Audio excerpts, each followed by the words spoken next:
जितना ज्यादा आप अपने गोल्स के बारे में, अपने लाइफ के बारे में लोगों को बताओगे, लोगों को दिखाओगे, लोग उतना ही ज्यादा आपको नीचे गिराने की कोशिश करेंगे, क्योंकि नजर और जेलसी एक रियल थिंग है। बट डिसअपियर होना एक बहुत ही पावरफुल तरीका है लोगों के लिए अनअवेलेबल हो जाना और खुद से कमिट करना कि जब मैं वापस आऊंगा तो खुद का एक बेटर वर्जन रहूंगा।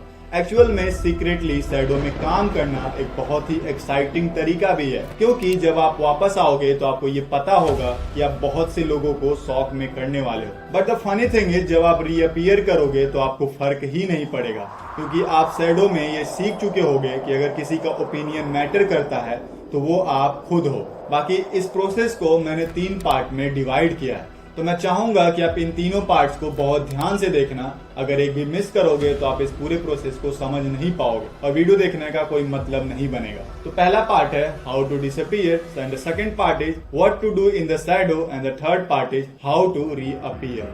अब इन तीनों पार्ट्स को बहुत ध्यान से सुनना। तो पहला है हाउ टू डिसअपियर। अब इसमें भी कुछ स्टेप हैं जो आपको फॉलो करना है। पहला है शट योर माउथ। देखो, हमें बहुत ज्यादा अर्ज होता है हम अपने प्लान्स को दूसरों को बताएं, लोगों को बताएं कि हम क्या करना चाहते हैं, क्या अचीव करना चाहते हैं, उसे कैसे अचीव करने वाले हैं। ये सारी चीजें हम बहुत ज्यादा शेयर करना चाहते हैं। पता नहीं हम ऐसा क्यों करते हैं, बट शायद ये हमारे डीएनए में ही। तो हमें लोगों को ये बताने से बचना है कि हम क्या कर रहे हैं, तभी तो डिसअपियर का मतलब समझ में आया। क्योंकि अगर हम लोगों को इन्फॉर्म करते रहेंगे कि आज मैंने ये किया, आज मैंने ये किया, then there is no logic behind disappearing. अब दूसरा है कि आप सिर्फ अपने ही ओपिनियंस को मैटर करो। मतलब अगर आप जो काम कर रहे हो उस चीज को लेके आप कॉन्फिडेंट हो, आप उस चीज को लेके पैशनेट हो, तो उस चीज को करते रहो, चाहे तो लोग कुछ भी कहें।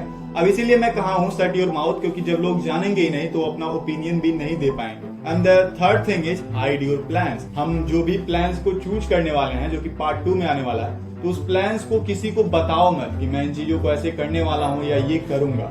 अब ये तो एक पार्ट हो गया इसी पार्ट का कि हाउ टू डिसअपियर। अब इसमें का एक दूसरा पार्ट सुन लो जो कि इससे भी ज्यादा जरूरी है। जब हम किसी चीज पे कंसिस्टेंट होके काम करते हैं, किसी चीज को फॉलो करते हैं, तो एक दिन सक्सेस तो हमारे पास आती ही है। तो अब यहीं पे हाइड योर प्रोग्रेस आता है। आपके प्रोग्रेस को, आपके अचीवमेंट को लोगों को दिखाओ मत। उन्हें मत दिखाओ कि तुम क्या अचीव किए हो, उन्हें मत दिखाओ कि तुम प्रोग्रेस में कितना बदल रहे हो। ऐसे सोशल मीडिया पे स्टोरी मत डालो, कहीं पे किसी को कुछ मत बताओ। Pure grind in the shadow, लोगों को पता तक नहीं चलना चाहिए कि तुम कुछ कर भी रहे हो। एंड इसी का एक लास्ट पार्ट जो है हाइड योर इमोशन। अब देखो, जब आप इन चीजों को अकेले रह के करना चाहोगे तो आप नेचर की लॉ को ब्रेक करते हो। आप अकेले रह के खुद को रिबिल्ड करने की कोशिश करते हो, तब आप बहुत सारे पेन्स एंड इमोशंस को फेस करने वाले हो।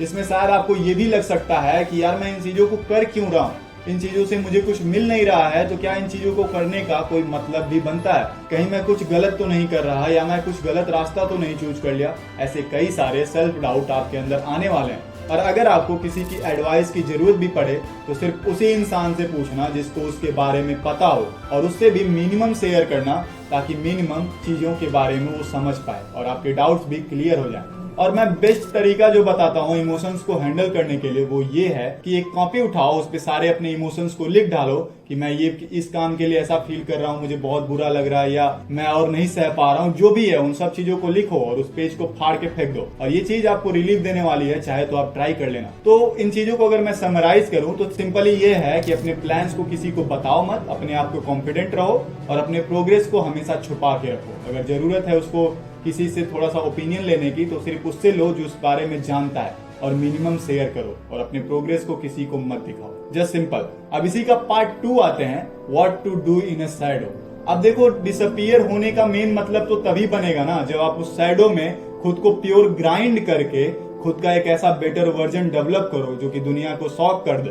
तो इसीलिए पिक योर टारगेट। आप अपने टारगेट को चूज करो, एक ऐसा टारगेट जो आप अचीव करना चाहते थे और हमेशा से उसे पाने के लिए परेशान थे। चाहे तो एक अच्छी फिजिक बनाना हो सकता है, चाहे तो एक वेल्थ बनाना हो सकता है, चाहे तो कुछ भी हो सकता है। आप कुछ भी चूज कर सकते हो। चाहे तो आप टोटल ट्रांसफॉर्मिंग ही चूज कर सकते हो कि मैं पैसे भी बनाऊंगा और अपने आप पे भी काम करूंगा, मतलब मैं सब कुछ करूंगा। अब इन चीजों को जनरल करते रहना, क्योंकि इसी से आप अपने प्रोग्रेस को ट्रैक कर पाओगे। बट उन चीजों को किसी को दिखाना मत, अपने अंदर ही रखना और शैडोज में प्योर ग्राइंड करना।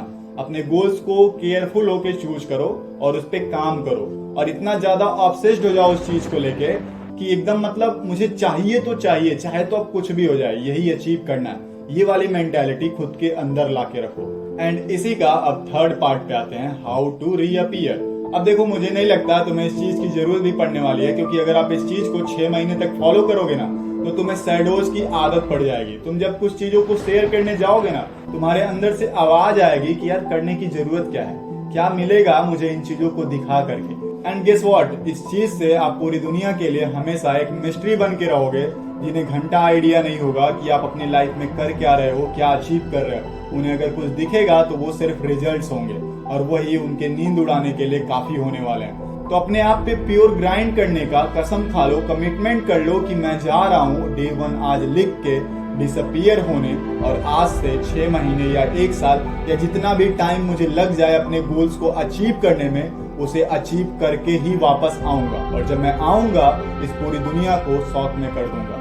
बाकी अगर वीडियो पसंद आया तो लाइक करो, और मैं चाहता हूं कि तुम इसे सीरियस होकर फॉलो करो। तो मैं मिलता हूं आपसे अगली वीडियो में। राधे राधे।